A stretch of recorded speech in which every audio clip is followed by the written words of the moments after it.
रविवार का दिन था और सुबह का वक्त था। घड़ी में 9 बज रहे थे। विनय अपने पिता रमेश जी के साथ नाश्ता कर रहा था। उसे अपने पिता के साथ दुकान के लिए निकलना था। विनय की पत्नी रितु रसोई में गर्मा गर्म पूड़ी बनाकर उनको परोस रही थी। वह एक स्कूल में टीचर का जॉब करती थी, पर शादी के बाद सासू माँ ने जो छुड़वा दी, जबकि उसकी माँ जया जी अपने कमरे में बैठकर टीवी देख रही थी। विनय की शादी रितु से 5 महीने पहले ही हुई थी।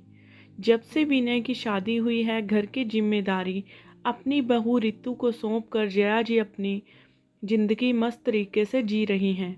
अब सुबह लेट सो कर उठती हैं और अपना थोड़ा बहुत काम करके टीवी चालू करके बैठ जाती हैं। यहाँ तक कि नाश्ता और खाना भी अपने कमरे में ही करती हैं। एक बेटी है निशा, जो कॉलेज में पढ़ती है, पर वह अभी तक सो रही है। उसकी इच्छा होती है तो कॉलेज जाती है, नहीं तो सेल्फ स्टडी के नाम पर घर पर रुक जाती है और अपने कमरे में घंटों लैपटॉप या मोबाइल के सामने बिता देती है। रमेश जी और विनय नाश्ता कर रवाना हो जाते हैं और रितु प्लेट लगाकर अपनी सासू माँ जया जी को नाश्ता देने उनके कमरे में जाती है।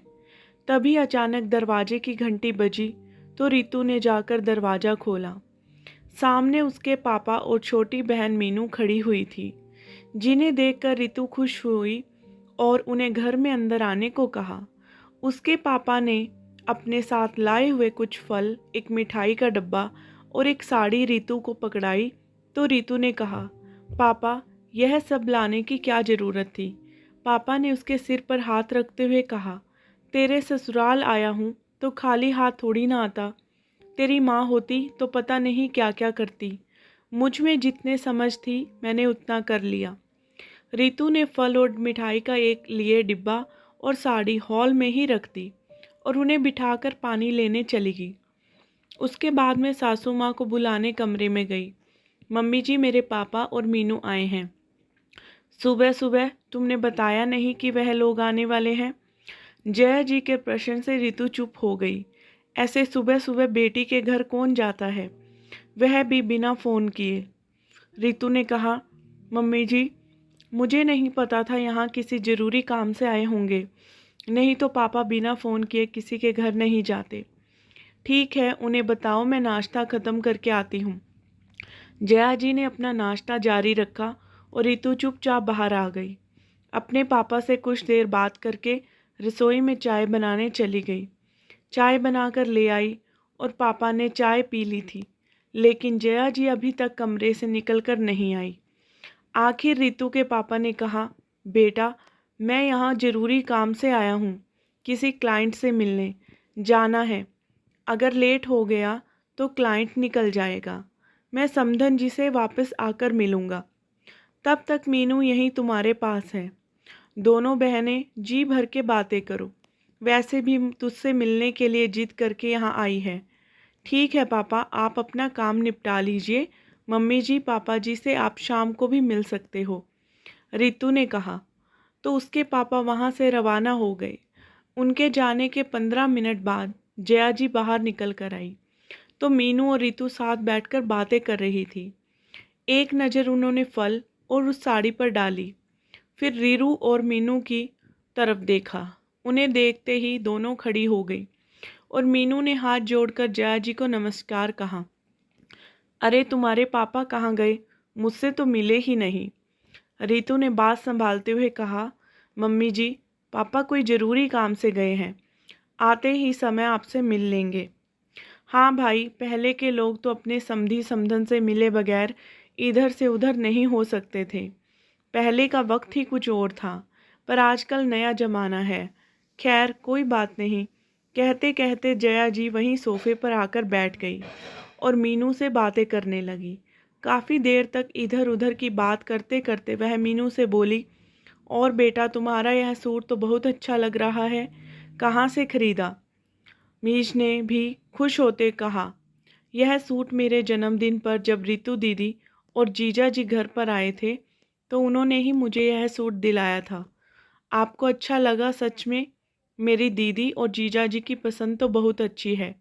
सभी को यह सूट बहुत पसंद आया। मीनू की यह बात सुनकर जया जी के चेहरे पर कई हाव भाव आकर चले गए। रीतू वहीं बैठे बैठे उनके चेहरे के हाव भाव को नोटिस कर रही थी, पर कुछ नहीं बोली। कुछ देर बाद ननद निशा भी उठकर आ गई। मीनू को देखकर मुंह बनाते हुए कुटिल मुस्कान के साथ बोली, अरे आज इतनी सुबह सुबह कैसे घर में? कुछ काम नहीं था क्या? या फिर चाय पत्ती ख़त्म हो गई थी? उसकी यह बात पर जया जी हंसने लगी और मीनू ने रितु की तरफ देखा। उसे इस तरह रितु की तरफ देखते हुए देखकर जया जी बोली, अरे बुरा मत मानना निशा, की तो आदत ही है मजाक करने की। उनकी बात सुनकर मीनू हल्की सी मुस्कान लेकर सोफे पर बैठ गई, पर रितु को यह बात अच्छी नहीं लगी। तो उसने निशा को कहा, हमारे घर में कौन सी भाभी बैठी है जो घर का काम कर लेगी? मीनू अपने दीदी से मिलने आई है तो घर का काम तो करके ही आई होगी। वैसे भी हर काम में निपुण है मेरी बहन, पता है सुबह 5 बजे ही उठ जाती है। उसकी बात सुनकर जया जी और निशा दोनों का मुंह बन गया और निशा ने कहा, इससे मुझे क्या, मुझे भूख लग रही है, मेरा नाश्ता लगा दो। उसकी बात सुनकर रीतु रसोई में गई तो मीनू भी उसके पीछे पीछे रसोई में आ गई। रीतु ने गर्मा गर्म पुड़िया उतारी और निशा को नाश्ता सर्व किया। निशा का नाश्ता करने के बाद रीतु ने अपने और मीनू के लिए नाश्ता बनाया और दोनों नाश्ता लेकर अपने कमरे में आ गई। जब दोनों नाश्ता कर रही थी तब जया जी भी कमरे में आई तो रीतु ने पूछा, कुछ चाहिए था मम्मी जी? अरे नहीं नहीं, मैं तो अपना चश्मा देखने आई थी, मिल नहीं रहा। रीतु उनकी बात सुनकर मुस्कुरा दी और अपना नाश्ता करने लगी। जितनी देर मीनू घर पर रही, जया जी किसी न किसी बहाने से रीतु के कमरे में आती रही। रीतु को सब कुछ समझ में आ रहा था, पर अपनी बहन के सामने क्या तमाशा करती। 2 घंटे बाद रीतु के पापा आ गए तो जाते समय रीतु ने अपने पर्स में से 500 निकाले और बाहर हॉल में आकर मीनू के हाथ में रख दिए। जया जी को यह बात नागवार गुजरी। उसके पापा के जाने के बाद जया जी बोली, अरे बहू रानी, बहुत पैसे आ गए हैं तुम्हारे पास, क्या ज़रूरत थी अपनी बहन को 500 देने की? 100 उसके हाथ में रख देती तो वैसे ही खुश हो जाती।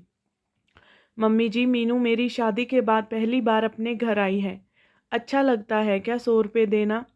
रितु ने कहा तो सासू माँ तुरंत तेज आवाज़ में बोली, हाँ, खुद तो बड़े अमीर घराने की बेटी है ना, क्या लेकर आए तेरे पापा? एक मिठाई का डब्बा और ये थोड़े फल, तेरे लिए साड़ी, और मुझे क्या देकर गए? 500 का लिफाफा? अरे मेरी बेटी भी घर में ही थी, उसको तो कुछ भी नहीं दिया। देखो मम्मी जी, मेरे पापा में जितनी समझ थी उन्होंने उतना कर दिया। निशा दीदी एक बार भी बाहर आकर मेरे पापा से नहीं मिली तो भला मेरे पापा को कैसे पता चलता कि वह घर में ही है? उसकी बात सुनकर जया जी बोली, बहू बेवजह की बकवास मत कर मुझसे। तू घनों सेठानी अपनी बहन के जन्मदिन पर सूट खरीद कर मुझे बिना पूछे दे आई। तूने ऐसी हरकत की, तेरी तो नीयत ही खराब है। हमारे यहाँ पैसे क्या पेड़ पर उगते हैं जो तुम लुटा रही हो अपनी बहन पर? मम्मी जी, मेरी बहन को देने के लिए मैंने पैसे आपसे नहीं लिए, फिर आप भी वजह बात को क्यों पकड़ रही है? रितु का ऐसा कहते ही जया जी का गुस्सा फूट पड़ा। बहुत जुबान चलाने लगी है तेरी, आने दे आज विनय को, फिर बताती हूँ। मेरे घर को मुफ्त में यूं लुटाने नहीं दूंगी तुझे। बर्दाश्त कर रही हूँ इसका मतलब यह नहीं कि तुम सिर पर चढ़कर नाचो। बड़बड़ाती हुई जया जी अपने कमरे में जाकर बैठ गई। पूरे दिन उन्होंने रितु से बात तक नहीं की, यहाँ तक कि दोपहर का खाना भी नहीं खाया। जया जी पूरे दिन भर मुंह फुलाई यूं ही बैठी रही। उन्होंने दिन में खाना भी नहीं खाया। रितु बहू थी तो उसका फर्ज था, इसीलिए अपना फर्ज समझकर थाली लगाकर कमरे में रख कर आ गई और एक बार जरूर कहा, मम्मी जी खाना खा लो। लेकिन जब जया जी ने उसकी बात सुनकर दूसरी तरफ मुंह कर लिया तो उसने भी ज़्यादा बोलना उचित नहीं समझा। इस बार रितु ने भी बार बार जाकर उनसे नहीं पूछा कि वह खाना खा रही हैं या नहीं। शाम के समय भी चाय नाश्ता बनाकर उनके कमरे में लेकर गई, पर तब भी उन्होंने रितु की एक बात नहीं सुनी। रितु चाय नाश्ता वहीं उनके कमरे में रखकर आ गई और अपनी चाय लेकर चाय पीने लगी। जया जी यह देखकर मन ही मन भुनभुनाती, लेकिन वह नाक से ऊंची थी, इसीलिए बहू से कैसे बोलती। पर इस बार रितु बार बार उनके आगे पीछे नहीं घूमी। दोपहर का खाना, चाय, नाश्ता सब कुछ उनके कमरे में ही रख कर आ गई। एक बात जरूर बोला, पर ज़्यादा नखरे नहीं खाए। जब उनकी बेटी को ही इस चीज़ से फ़र्क नहीं पड़ रहा, तो फिर वह तो बहू थी। खैर, पूरा दिन ऐसे ही निकल गया। रात को जब विनय और रमेश जी आए, तो जया जी का मुंह फुलाए हाल में आकर बैठ गई। रमेश जी और विनय हाथ मुंह धोकर बाहर हॉल में ही लगी डाइनिंग टेबल पर आकर बैठ गए और रितु को आवाज़ लगाते हुए बोले, अरे बहू, फटाफट से खाना लगा दो, बहुत जोर से भूख लग रही है। रितु ने भी गर्मा गर्म रोटियां सेक कर खाना परोसा। अभी रमेश जी ने एक निवाला मुंह में ही लिया था कि जया जी अपनी घड़ियाली आंसू बहाते हुए जोर से बोली, किसी को मेरी परवाह ही नहीं है, सबको अपनी सिर्फ अपनी भूख मिटाने से मतलब है। अभी मेरी कदर नहीं है तो भला आगे की क्या उम्मीद करूं। मैंने सुबह से सिर्फ नाश्ता किया है, मेरी भूख किसी को नहीं दिखती। अरे बहू तो फिर भी दूसरे घर से आई है। इस घर के सदस्यों के लिए मैंने अपनी पूरी जवानी स्वाहा कर दी, उन्हें ही मेरी परवाह नहीं। रमेश जी का हाथ खाना खाते खाते रुक गया। वहीं विनय इशारे से रितु से पूछने लगा कि आखिर क्या बात है। रितु ने भी इशारे से ही बोल दिया कि इन्हीं से पूछ लो। अभी रमेश जी ने पूछा, अरे क्या बात है श्रीमती जी, क्यों परेशान हो रही हो और खाना क्यों नहीं खाया? जब तक मैं बोलूँगी नहीं तुम लोगों को मेरी परवाह नहीं। एक बार पूछ तो लेते कि खाना खाया या नहीं। अरे रोज़ हमारे आने से पहले तुम खाना खा लेती हो, तो इसमें फिर क्या पूछना। रमेश जी की बात सुनकर जया जी अपने पल्लू से अपनी आंखों में आए हुए आंसुओं को पोंछते हुए बोली, हाँ, मुझे कोई क्यों पूछेगा। यहाँ बहू भी मनमानी करती है और तुम लोग भी। अरे मैं नहीं होती तो यह घर घर होता क्या। जया जी ने रोते रोते फिर वही सारी बातें दोहरा दी कि कैसे रितु ने उनसे बिना पूछे अपनी बहन मीनू को 500 रुपये दिए, यहाँ तक कि उसके जन्मदिन पर विनय और रितु उसके नया सूट खरीद कर देकर आए थे। तब रमेश जी बोले, तो क्या हो गया श्रीमती जी, आखिर वो भी तो बेटी ही है, उसे खाली हाथ थोड़ी ना भेजती। और उसे इतना सा देकर तुम्हारे घर में कौन सा टोटा पड़ गया जो तुम इतना हंगामा कर रही हो। जया जी को बिल्कुल उम्मीद नहीं थी कि रमेश जी रितु का पक्ष लेंगे, पर अपनी बात नीचे होती देखकर जया जी बोली, अरे मेरा घर यूं लुटाने के लिए नहीं है। इनके जैसा अपना घर लुटाती ना तो आज घर बसा कर ना बैठी होती। और मेरी निशा की तुलना इसकी बहन से मत ही करो। मेरी बेटी किसी राजकुमारी से कम नहीं है। अगर ऐसे ही घर लूटना है तो मुझे किसी वृद्ध आश्रम में छोड़ाओ। मुझे नहीं रहना इस घर में, क्योंकि मैं मेरे घर को बर्बाद होते नहीं देख सकती। उनकी यह बात सुनकर रमेश जी सकते में आ गए। खाने की थाली से उठकर खड़े हो गए। अरे कैसी बातें कर रही हो तुम, छोटी सी बात को रबड़ की तरह क्यों खींच रही हो। आखिर रितु भी इस घर की बहू है, इस परिवार की ही सदस्य है। जया जी गुस्से से बोली, फिर यह हरकत क्यों? मुझे नहीं पता, पर मेरे घर में इसकी मनमानी नहीं चलेगी। यह घर मेरा है, इसका नहीं। यह मायके से नहीं लाई थी इस घर को। मेरा घर इसकी बहन बेटियों को लुटाने के लिए नहीं है। कह दिया जो कह दिया बस। कहकर जया जी अपने कमरे में चली गई। रमेश जी ने अपने सिर पर हाथ रख लिया। विनय को तो कुछ समझ ही नहीं आ रहा था कि आखिर कहें क्या। इतनी छोटी सी बात को जया जी पकड़ लेंगी, इसकी उम्मीद उसे बिल्कुल नहीं थी। रितु ने रमेश जी को परेशान होते देखकर कहा, पापा जी आप परेशान ना हो, आप मम्मी जी को खाना खाने के लिए कहिए। आगे से सोच समझ कर ही कदम उठाऊंगी। पर बहू, यह तो सरासर मनमानी है। जबरदस्ती किसी को बांधकर तो नहीं रखा जा सकता।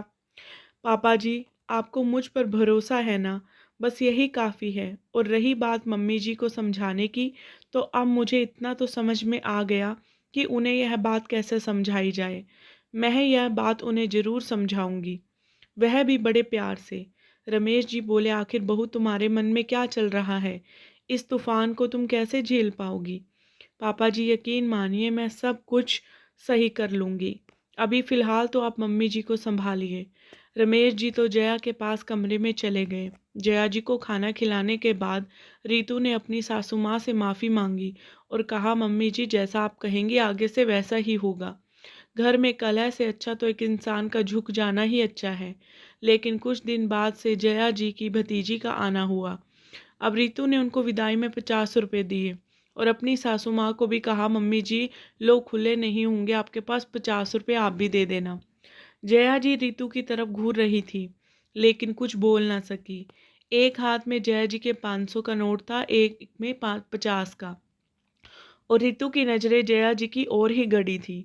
जया जी ने अब अपनी भतीजी को 500 का नोट दिया तो रितु तुरंत मुस्कुराते हुए बोली, मम्मी जी ये वाला नोट नहीं, ये हाथ वाला देना था। अब जया जी को समझ आ गया था रितु क्या कहना चाह रही थी। अब जया जी को समझ आ गया था खुद के मायके वाले इतने प्यारे लगते हैं और बहू के मायके वालों के नाम से घर लुट जाता है। जया जी ने कहा, बहू उस दिन तुम्हारी बहन मीनू आई थी तो मैं बातों को ज़्यादा ही लंबा ले गई। मुझे इतना तुम्हें बोलने का कोई मतलब नहीं था। मीनू कौन सा रोज आने वाली है यहाँ। रितु तो चुपचाप सासू माँ की बातें सुनकर मुस्कुरा रही थी और जया जी अपनी बातों पर बहुत ही शर्मिंदा हो रही थी। आशा करती हूँ आपको आज की ये कहानी अच्छी लगी होगी। अगर आपको अच्छी लगी है तो प्लीज़ कहानी को शेयर कीजिएगा, लाइक कीजिएगा, कमेंट करना और चैनल को सब्सक्राइब कर लेना।